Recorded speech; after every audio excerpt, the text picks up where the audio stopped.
الحمد لله رب العالمين والصلاة والسلام على رسول الله وعلى آله وصحبه أجمعين وبعد walaalaha Soomaaliyeed waxaan rabaa inaan la wadaago kalmad tacliiq oo ku saabsan waxyaalihii la xiriiray Sheekh Maxamed Cabdi Umal xafidahullah markuu yimid Muqdisho oo u gudbay beledweyne asagoo gurmad wada fatahaadii wabiga Shabeelle haddana uu soo laabtay muxaadaro loo cilaaniyay markaana dadka qaarkii ay buuq sameeyeen kow Sheekh Maxamed Cabdi Umal Allah yaxfadhu waa sheekh Soomaaliyeed caalim ah waa soo gurmaday Nairobi ayuu degan yahay wuxuu soo aruuriyay kaalmo asaga dadkii xertiisa ahaa ee ganacsatada Soomaaliyeed waqtigii uu soo hogaamiyay xamar buu yimid beledweyne u sii gudbay safar adag bay ahayd waa soo qaybiyay wuxuu wada soo laabtay markuu soo laabtan muxaadara loo cilaaniyay reexamarka markaa reer Muqdisho khayr Allah siiyo dad badan waxay sameeyeen wixii maaragtay uu mudnaa sheekhu bay ku sameeyeen oo sheekhi la soo dhaweeyo waa marti in la ikraamo oo nabi wuxuu leeyahay sallallahu alayhi wasallam man kaana yu'minu billahi wal yawmil aakhir falyukrim dayfahu qofka Allah qiyaamar rumaysan martiga ha karaameeyo mid labaad waa nin caalima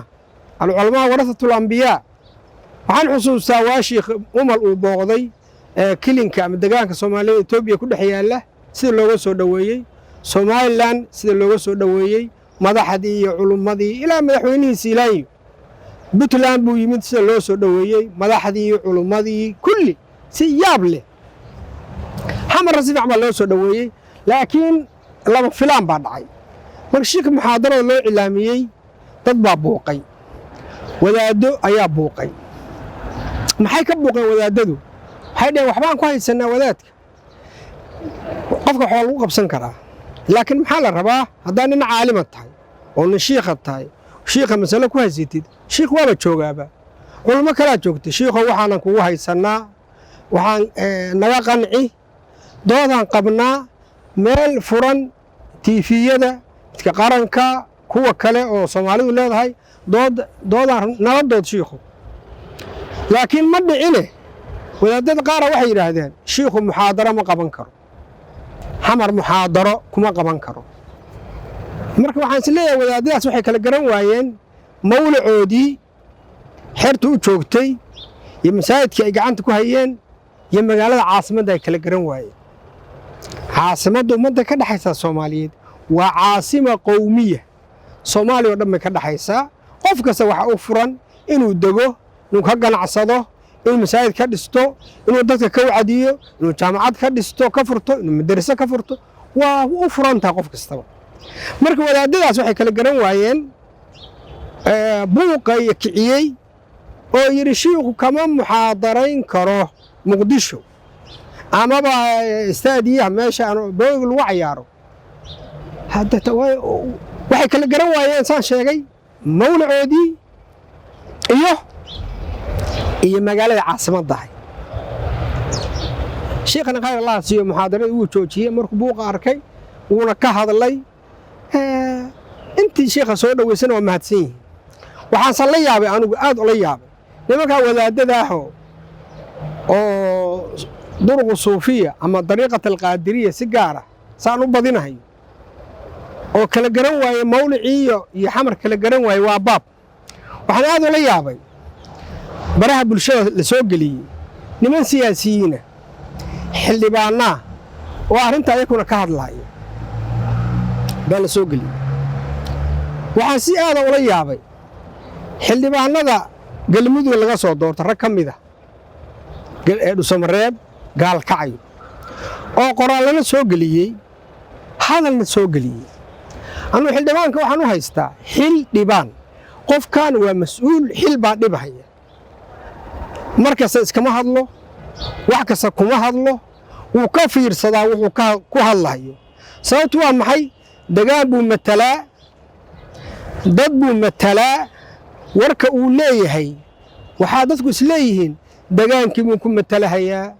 dadkiibuu ku matalahayaa qabiilkiisibaa sidaa qaba gobolkiisibaa qabaa la isleeyahay waa saas sida laga filahayo laakiin qofkii ninkii xildhibaanka ahaa inuu markasta iska hadlo wuxuu raba ku hadlo asagiina waxay u dhibaysaa sharaftiisa degaankiisiina waxay u dhibaysaa oo ka soo jeeday nin ka mida wuxuu ku hadlay raggaas xildhibaanada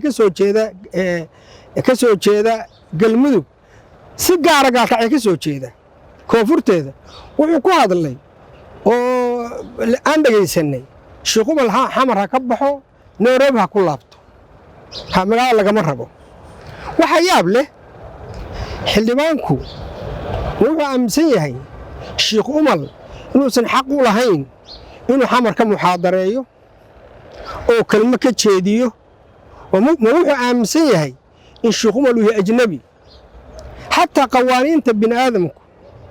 أي قرطان بني آدمك قفك موادك هدو دمك ولا ما ترحيله عقوبة متقفك لكن أجنبي قال ترحيله قفك موادك كاهي ودنك ودا شيء لما ترحيله مركو ليا مركو نينك أضاق هاي حلدبان كاهي Sheekh Umal حكبه حمر نوربها كلها بتقوليه هي محو عسكنها هي ما دين بكو الله ودين تسا شيغيسا ما قانون بسا شيغ oo dastuurka uu ku dhaartay bay ku qoran tahay inaan Sheekh Umal uusan ka muxaadarayn karin xamar soo ka jeedin karin ma aqli ba ma garaad ba iyo garaad iyo wax garasho miya soo tii waayahan laga hadlayay xorriyadda dadka safraaya ee la xayirayo sax maaha waa sax dadka hadalka aan loo diidin inuu marka xildhibaanku yiraahdo wadaadku ma hadli karo xamar kama muxaadarayn karo hal laabto ده شرعي دين موافق سنة قانون بناء موافق سنة عقلنا موافق سنة سؤال وحا حلدبانك ساو هذا اللي دقانك وكسو جيدا كوفورتا قالك عيو نمباك صوبحي نكاس النبي صلى الله عليه وسلم عبد ولي شاعر ميرواد انت هذا حلدبانك كلمة كما دهين انت نوغي عنو قرالنا كما قرين هذا لنا كما تشيدين أولية ورنكاس وخلدين هاي نبي صلى الله عليه وسلم وحلقة قبته مالين كمان مقال حلدبانك قرالنا ومقرين هذا لنا مهدلين روس مريب يقل قدود ولا دات شوقه ولا دا وحكو هذلي كعبدي وحا لو صهراري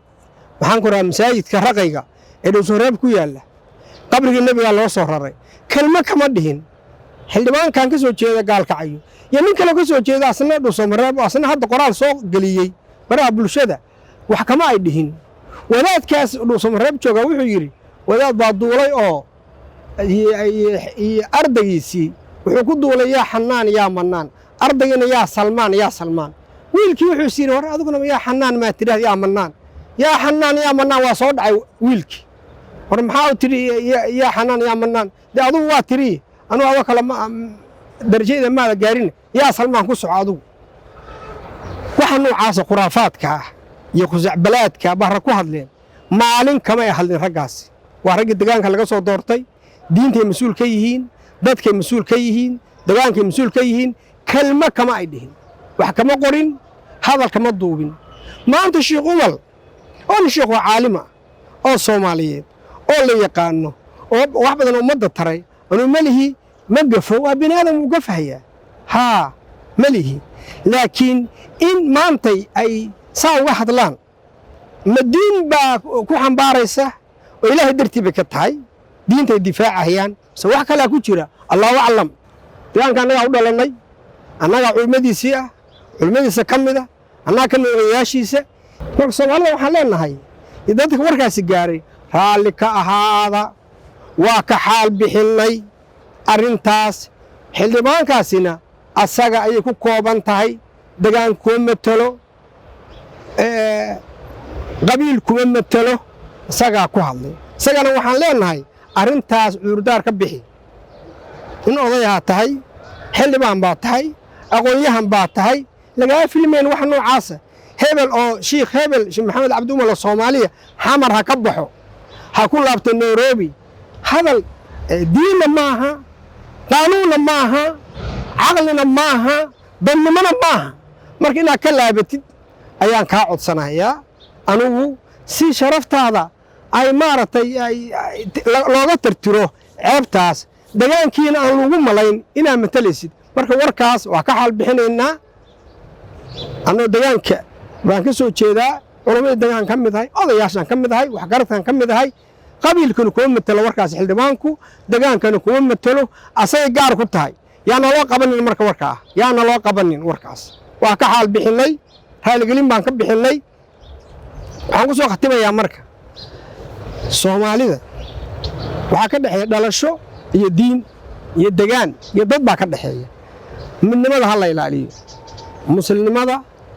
oo diintii ah soomaalinimada qaraabanimada ha la ilaaliyo dadka yaan dadka la kala fogeynin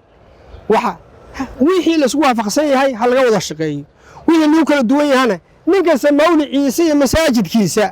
xertiisa ha u akhriyo laakiin danta caamka ayaan waxaa naga dhexeeya aan ka wada shaqayno hadallada xanafta leh oo laysku marinahayo hawada oo kooxaha kala duwan ama siyaasiha isku taageersanaadeen ama diinaha isku taageersanaadeen ha la iska daayo aad baad uga naxaysaa markaa baraha bulshada fiirisid cayda iyo waxa yaalla iyo afxumada ha la iska daayo ilaahay wuxuu yidhi subxaanahu wa tacaala waquuluu linnaasi xusnaa dadka war fiican u dhaha dadka war fiican u dhaha waqul licibaadii yaquul latii axsan ina ashaydaana yanzaqu baynahum ina ashaydaana kaalin insaana caduwa mubiina shaydaankaa dadka waxaa ku riixa dadkana isku dirahaya mar waxaan isku dardaarmaynaa qofkii war dhahayo war fiican dheh oo dadku ka faa'iido khayr sheeg oo khayr far dadka ama xumaan reeb qofkii wax qorahayo wax fiican qor qoraalku waa hari doonaa adna qabraa gelisaaye wax fiican qor wax fiican la sheeg aada u mahadsantihiin jasaakum allahu khayran wabaaraka allaahu fiikum sheekh maxamed cabdi umalna khayr badan allaha siiyo waa nin soo gurmaday dadka wax taray intii soo dhoweysana waa mahadsan yihiin intii ku qaylisay ayakuna in hadda miirsadeen baan u malaynahayaa oo ayakuna ay rujuuci doonaan aada u mahadsantihiin jasaakum allahu khayran wasalaamu calaykum waraxmatullah